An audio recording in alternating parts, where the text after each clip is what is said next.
All right, we'll go ahead and get started. My name is Aaron Dillon. I'm with Four Winds Growers. We are a family citrus nursery here in California, and just want to take a minute here to recognize our sponsors who have helped put this event on. So primarily USDA with the PP 7721 grant.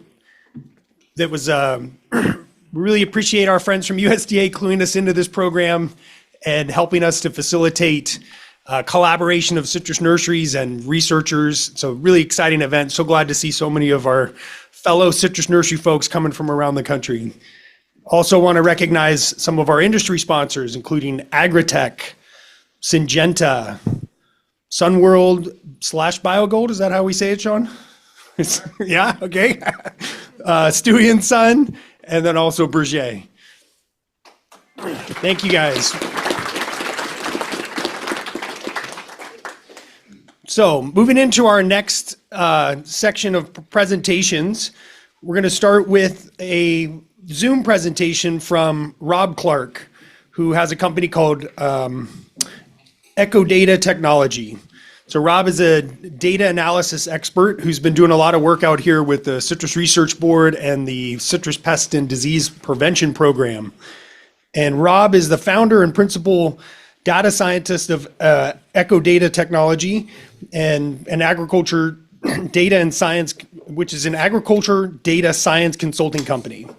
So Rob has taken a model that Tom Delfino developed looking at psyllid movement and potentials to create some risk evaluation modeling for the in the instance that we might have a breach.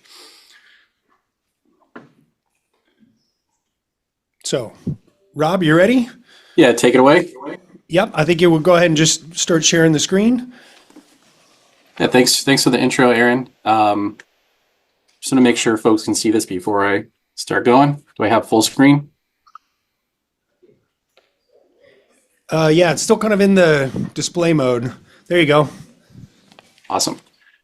Yeah, so good morning, everyone. We'd love to be out there. I just got back from a conference a couple days ago, and I would like to talk today about a computer simulation approach for assessing risk in the event of a breach.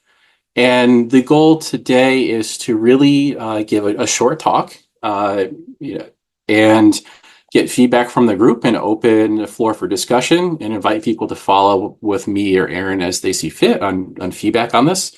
This is a small project funded by the CCNB, and I really want to know, are we moving in the right direction with where we started? I'm trying to, plan for 2025 potential projects that me and my team might work on. As Aaron said, I've been working in citrus for a year and a half now. I'm kind of new to the field, but I've been modeling insects, outbreaks, and risk my entire career. So we're working on a model that Tom Delfino had developed. And the basic idea is we evaluated the model, we made sure the math made sense, and it worked for us as entomologists with the given assumptions. I promise I won't get into too much math for this short talk today, but I wanted to go over the assumptions because it's very important for the discussion that we have.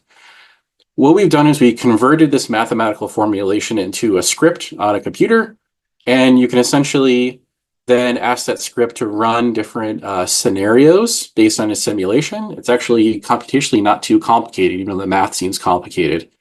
And what we want to do is come up with situations in which, where are we at high risk of Asian Citrus Psyllid entering a screen structure in the event of a breach? And where are situations where the risk is mathematically close to zero? There's essentially no or very, very low risk. What assumptions are good to work on? Where do we need more data? Kind of what's next? So the basic model is trying to estimate the number of psyllids that could get into a structure. And the type of things that are really important to that are three main components. How large is the breach? Is it a small tear or a wide open door? How abundant are psyllids around that structure? We estimate these something like a cloud of points. That's, each point is an adult Asian citrus psyllid. And then how much does a citrus psyllid move in a given amount of time? It's a very basic set of assumptions that we're working with. Those are the key parameters that determine whether or not psyllids could get into a structure. We simplified it a little bit to have psyllid movement be something we estimate at a daily basis. That's what's been published in the scientific literature on behavioral studies of Asian citrus psyllid. And again, we're using the same assumptions, starting with that first model from Tom Delfino. So the assumptions for movement of Asian citrus psyllid, we tried to be pretty conservative in terms of assuming they can move pretty far distances based on what's been published. The mean daily movement of a citrus psyllid can be up to 82 yards per day, peaking at a max typical daily movement of 183 yards per day. So in situations where they're moving a lot, if there's a breach, they're more likely to enter that structure because they're dispersing at a very high rate. In practice, we don't actually know the total densities of insects, like this cloud of point that's assumed in the computer simulation. Those have to be inferred from something like trap catches that are done in the area or at, a larger scale. And so right now, that is something that, would be, phase 2 of this if we were to continue on the work. So I sort of am heading off that comment now, like, well, we don't have trap catch data yet for this. We don't. We're making some assumptions based on what's known in the literature. And we're trying to infer, like, well, how many psyllids are there generally around a structure, kind of in like the block of air around it, how fast are they moving? Those are the key components of the biology here. So we have a little bit of modification to the formula where what we're doing is we're saying, okay, given a specific catch rate on a trap, we might estimate high or low densities, the total number of citrus psyllids that are around that structure based on, the fact they can move in a consistent rate and assuming that they're going to land at the traps in a consistent rate. Again, this would need some field data for sure. So we're using some standardized averages that have been published in the literature, trying to estimate population densities that have been published for the last 10 years. So we're working off of those assumptions for this. So that's kind of the mathy stuff, put that behind us. There's 3 or 4 figures I want to walk through, and this is really the meat of the talk. And I hope that everyone who's attending who's interested in evaluating risk of citrus psyllid entering the facility, this is really where the rubber meets the road. So all the figures, what we're doing is we're looking on the left axis here. You have 0% chance of psyllid entering a structure all the way to a higher percent, 20% or more, up to 100% even. And this is one scenario. And should we assume, okay, the breach was open for 3 days, it's 100 centimeters squared opening, and the psyllid trap rate is 2 psyllids per week. And we're using the 2 estimates of psyllids movement that I described before that's been published, a lower estimate and an upper estimate. So that's how you get these range of outcomes. If the psyllids move quickly, if we take the upper estimate, at the end of 3 days, there's a 25% chance that psyllids might have entered the facility, which I would consider as an entomologist pretty high risk of them getting in there. But if the breach is discovered very early in the first few hours, and we assume slow dispersal, you're looking at something close to 0%. Those are the potential range of outcomes a single simulation can give you. So this is just one situation. There's 2 situations at the extreme ends that the computer simulation gives us. One is a low or very, very low risk situation where over the course of 72 hours, you have something like a small opening or an area where psyllid density is extremely low. And the risk is, less than 5%, closer to 0% for the entire duration of the breach. You have other situations on the extreme end with this like upside down L shape where, all right, the breach happens and within the first hour, it's so large, there's so many psyllids in the area, you're essentially at a 100% chance of them entering the structure. That's a very high risk scenario. And then there's lots of situations in the middle. So the computer simulation, I'll go through a table of all the potential outcomes with some realistic assumptions here. We're also going to make very, very risk-averse assumptions. So as I mentioned, we don't have any information here on citrus greening disease, so we're going to assume all the psyllids carry HLB. That's what's going on in this model. And we'll assume that they all can move on those upper bounds, that there's not going to be times where it's colder and they're not moving as fast. We're also not going to assume that there was a treatment recently. We're going to assume maybe, it didn't happen in the last few days. And we'll also consider scenarios. We're not going to have any situations in a simulation where there's no psyllids at all. We're just going to have very low densities because it's very hard to prove that they're not in a given location. It's very hard to prove a 0 in science. So this is the risk averse assumptions we're starting with for the whole simulation, and that's the next slide. So these are, a range of potential outcomes. This is like 100 different simulations. And it's kind of the same figure as the last three I went over, where, the steeper the curve and how fast it gets to 100, the higher the risk. The flatter it is, the lower the risk. At the top, what is changing over time is that trap catch rate per week. So I have something like 0.1 psyllid per week, very low density, all the way to 200 psyllids per week, which would be a high density based on the literature. And then again, probability of psyllid entry, 0 to 100%. And what we're also looking at are different situations. There are different types of breaches that have occurred in a structure. Something that's like 0.1 centimeter, which is like a large pin made a hole, and then 1 square centimeter is a portion of the head of a penny, 10 square centimeters, a large postage stamp, a hole the size of a cell phone, a dinner plate, and essentially the door is wide open. We have 10,000 centimeters squared, a big area, big breach in the structure. So what I think is interesting here, and what I would love to get feedback on, and whether or not we're moving in the right direction, is there are lots of scenarios in which the breach is very small, psyllid catch rate is very low, and the risk based on the simulation of them entering the facility is effectively zero. There are also situations in the middle here where even if there's kind of low psyllid density, if there's a large opening, forget it. Your risk is super high. Conversely, if you look in an area where there's very high density, but it's a very small breach like a postage stamp, again, that's a very high risk situation. You're coming up to almost 100% when there's a very high trap catch rate. And then, from a policy perspective, what we want to know is like, where's our threshold? Where's our cutoff? How much time do you have to respond? So the last part of this talk that I'll go over, and then I'll pause for discussion, is estimates of how fast you need to have an intervention before the breach is considered high risk. So it's the same model. All we're doing is saying how long before you get to 5% risk. And again, we're being very conservative. It's not 100%. We're saying at 5%, you get a 1 out of 20 chance that a hot psyllid could get in the structure. That's too high. We got to assume that you found it earlier than that. So this duration does depend on how fast the psyllids disperse, and we're still, again, making the assumption that they're dispersing at their maximum speed. So here is a normal dispersal speed, that lower bound, which is moving at a typical rate when there's good environmental conditions. And this is how much time you have to find the breach. And very, very low psyllid counts. As you saw before, the risk is essentially 0 over 3 days. So the breach, could be found in it could be an extended period of time before the breach is found, and there's an issue. And in the middle, here are the situations where you have a high psyllid trap catch rate and a hole the size of a cell phone. That needs to be found within an hour, or else it's likely that they could have gotten into that structure.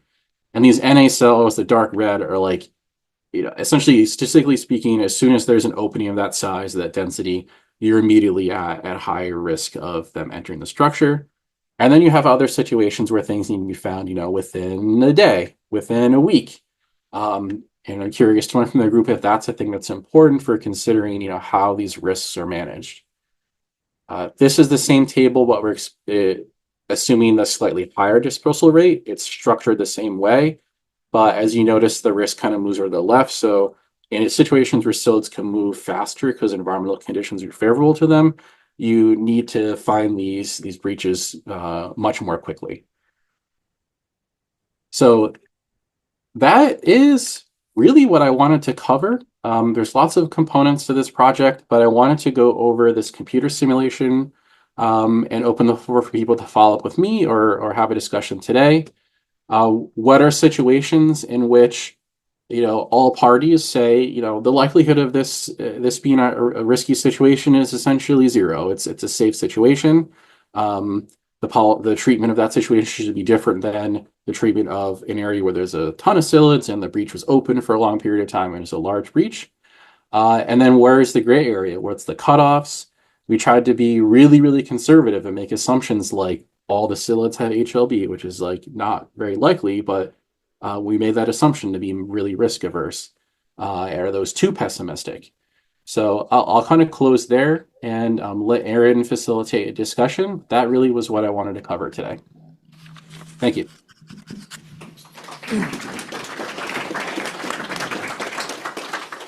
Okay, thanks, Rob.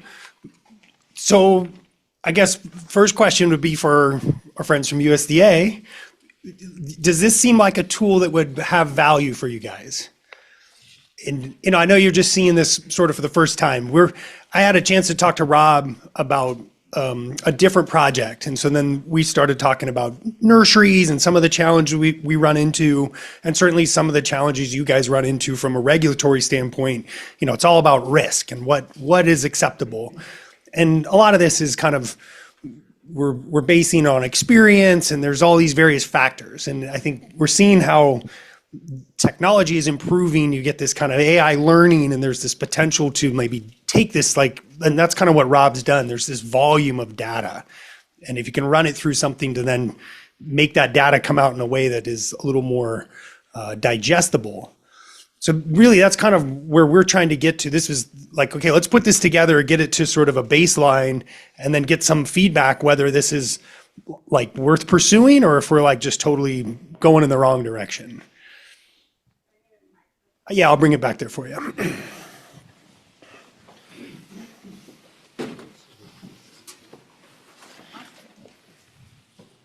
Yeah, thanks. I'm Abby Stilla, by the way. I'm the National Policy Manager for USDA APHIS.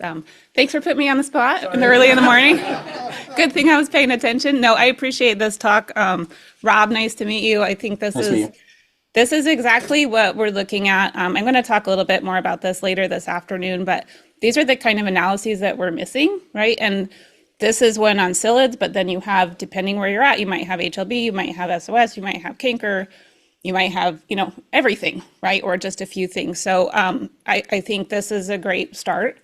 Having these kind of, I guess, matrices or decision tools or analyses to say, well, this is our percent risk or what we think it is. We're never going to have a 100% risk-free situation, right? Even under the protocol, there is some inherent risk involved. But if we can get it to that level that's low enough, even if there is a breach, we think it's comparable, we think the risk is low, we want to be able to, help nurseries to not lose their compliance, not have to destroy everything. At what point of the process we need to fold in the risk? They may not be able to hear you on the Zoom. On the Zoom. So at what time of the process does Rob and the researchers need to engage the risk assessment team of USDA? Because there is one, right? Yep. Is that a question for me? No. I think it's for me. I don't know if you could see me right. Okay. I'm happy to have you also share your opinion, though. I would say the earlier the better, right? When you're kind of developing these tools, if you go down, you keep going down the rabbit hole and you aren't conversing and you're, go the whole totally wrong direction, that's not going to help us, then you've gone too far. So we're happy to engage and to talk and, to see where you're at. So I don't know if there's a time frame, but I would say as early as possible. Okay. I mean, I think part of it, I'll get you next, Manny. Part of this is like we got to get money to fund Rob's work, right? Rob's does great work, but he won't work for free. Thanks. So, we do want to thank the Citrus Nursery Board in California because it did step up with some bridge funding to kind of get us to this point. And, we really were just hoping to present this concept and really get some sense of that we're moving down the right direction. I could see this being a 7721 project or something, but, we've kind of missed the cycle for this year. So that's part of the challenge. And I think the other question, Rob, like Abby said, there's all these other variables, whether it's sweet orange scab or some of these other pests of citrus. Do you think this modeling could, be used to try to gauge risk for those other types of things as well?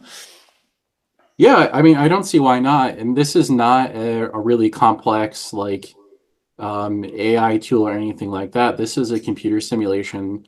So what is important from a risk assessment perspective is, are you okay, whoever is using the tool, with the assumption that it's the computer is making.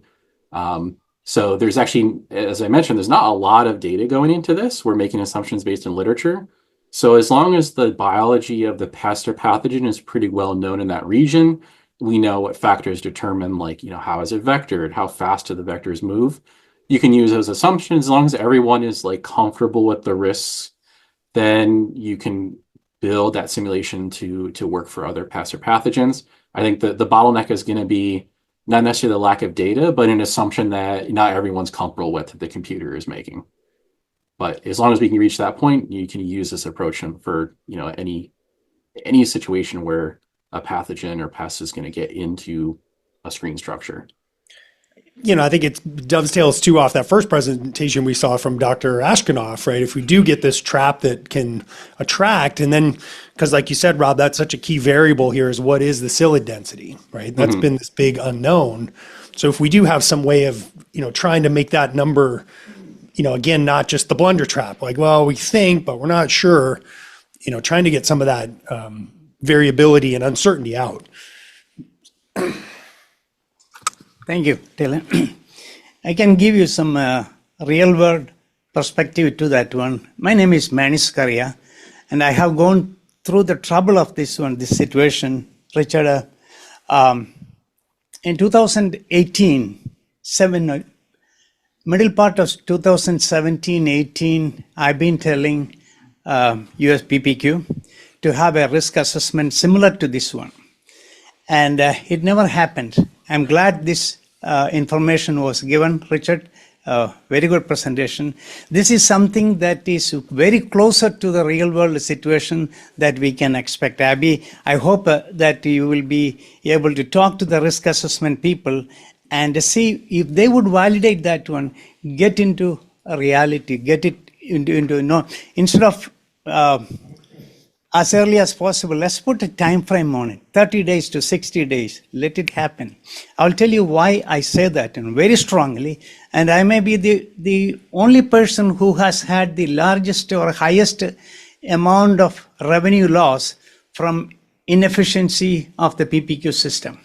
In 2020, my 120,000 square feet certified citrus nursery with about 246,000 trees going out nationally, except the citrus producing states. We had a breach with the Hurricane Hannah. And the Texas Department of Agriculture tested all my damaged facilities. They found 40% of my houses were intact. That is about 48,000 square feet. But the USDA did not accept that one because they went out right after the hurricane. They found 1 mile away active psyllids in the field. So my nursery has been in operation since 2013 till today.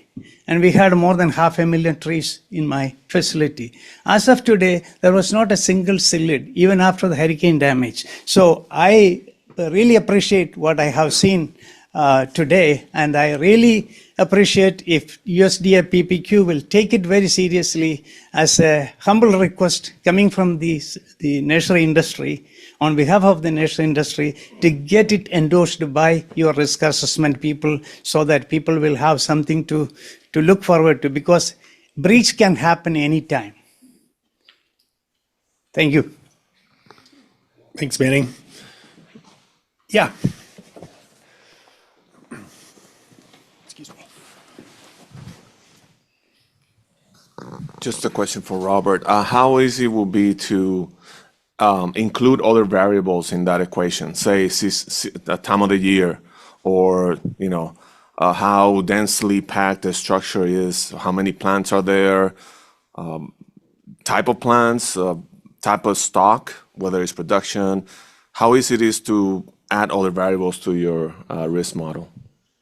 I think it would be pretty easy to add a few as long as the information were available and reliable. I would take lead from the folks who might be using the model to understand like what sorts of information is required to feel like it's making an accurate prediction of what could happen in the real world.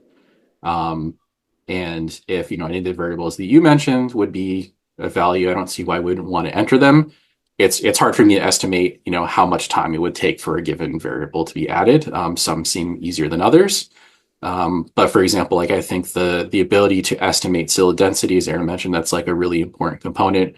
But then also more of the local environment, weather conditions, maybe those can be added, and it can be a little more dynamic.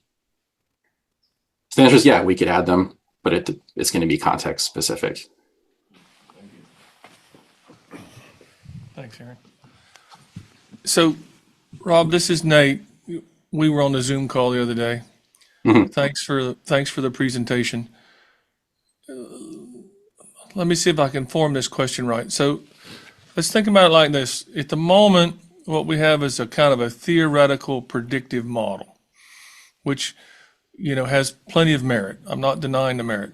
How would we move the predictive model into a scenario where we could test the accuracy of the predictive model? So how would part of this to me would mean we would need to design some kind of experiment, potentially in the future, not today, to prove the accuracy of the predictive model? I think it's doable. In my experience as an entomologist, career entomologist, is once you move into the territory of having a computer simulation and wanting to prove it in the field, things get very expensive very quickly. Because now we're talking about doing experiments in a facility and having people collect data on, how psyllids are moving, testing them. So it's something that can be done, but I would warn that would magnify the scope of the project pretty significantly, because now you're moving from simulation in the real world, and that involves labor and additional work. So it's doable. I've done a lot of model validation in my career prior to working in citrus. It's an important component, but it's sort of like, if we're talking about phase 2 next, it's sort of like phase 3, and figure out, okay, what things do we really need to be sure of that happen in the real world that the computer can't tell us in a way that we feel confident on, and then test those in the field. Like something like, what's the actual, rate of HLB in psyllids in an area where the breach happens? Like that's something we need to know where those breaches occur, and the computer simulation has got to be validated in some way so that those data can be used. That would be something where you'd want to test it out in the real world and know that information ahead of time. So again, the answer is like, yes, it's something we could do, but that's a much bigger phase of the project, I would say. We saw a presentation 2 years ago, right, though, in South Africa, where they're using a similar model. They're doing it in practice, right? And have been for some time. Do you guys remember that presentation? I just remember him talking about they had all of these, different boxes of the risk, and that what they would search for was based on this. And so maybe some collaboration, because from what I understood, they've been doing that for a while, and that was a couple of years ago. So, Sure. Okay. May I, Aaron? All right. So yes, I do think that South Africans do have a predictive model. It's different insect, triazo versus ACP, but concept would be the same. But let me. So I have a real world observation. This isn't data, but observation. But we have seen roofs come off of greenhouses in Florida and be off for 2 days, and be in areas where there's psyllid, and no psyllids have been found for 7, 8, 9, 10 months post.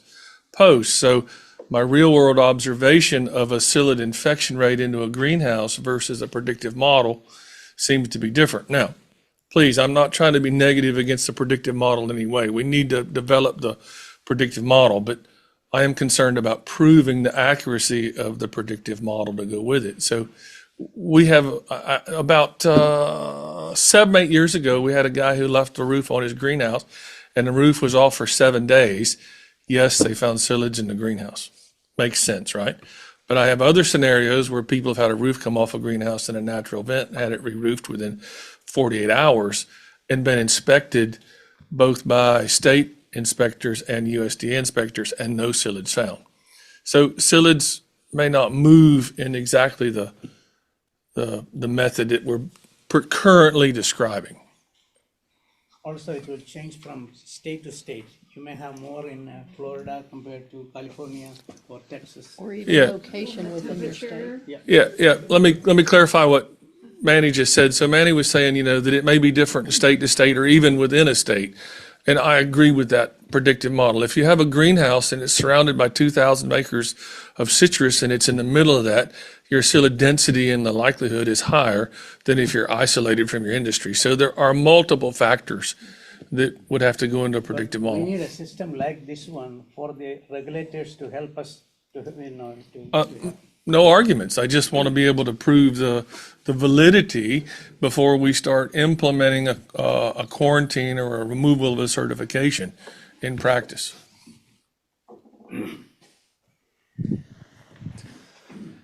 Yeah, I think it's, partly too, we want to be able to get the regulators something that they can work with, to have a tool so that we're moving away from stuff that's subjective and get it to a little more objective. Robert, maybe a silly idea, but would you collect any usable data if you go to scale, like if you create a miniature screen house and have the surrounded by little trees that they have psyllids on them, or it needs to be actual natural environment and natural scale of structures and trees and psyllid populations? To your comment that very quickly you increase the cost when you have people having to collect data and maybe having someone sacrifice his structure or things like that. Yeah. I don't know if anyone's going to volunteer for that. Exactly. Can you build a mini model somewhere in a research station being able to collect some data? Yeah, I mean, I think I've been doing this for a while. We're never going to have a model that is like predicts the future. I mean, you can't even make a weather forecast, and there's literally infinite weather data. So what I really want to do is identify where are the weaknesses in the model assumptions or in the data, and then have a discussion then about, okay, well, what information needs to be collected in the field. I think it would be unlikely that we would like create a situation that's like exactly what the model is doing, but maybe like in a greenhouse have something that's like psyllids or like psyllids, and you do an experiment in a protected structure and look at how they move through breaches and make that assumption, and then look at how the proportion of infected psyllids are affected. And it's still a microcosm of the real world, but at least you're like testing it with real insects. I would not advise trying to like recreate the exact situation with like an open air environment or anything like that. The other, kind of almost like a shortcut we could take is that we don't have very many like field validation, and then you just make the strictest risk averse assumptions that everyone's comfortable with, like the assumption I made here. Let's assume all the psyllids have HLB. Maybe we have to assume that because we can't demonstrate the positivity rate with high confidence. We do that, and then the new tool or policy that's being used is at least an improvement over what was done before. Yeah, we have to make some of these risk-averse assumptions, but at least there's some more granularity now.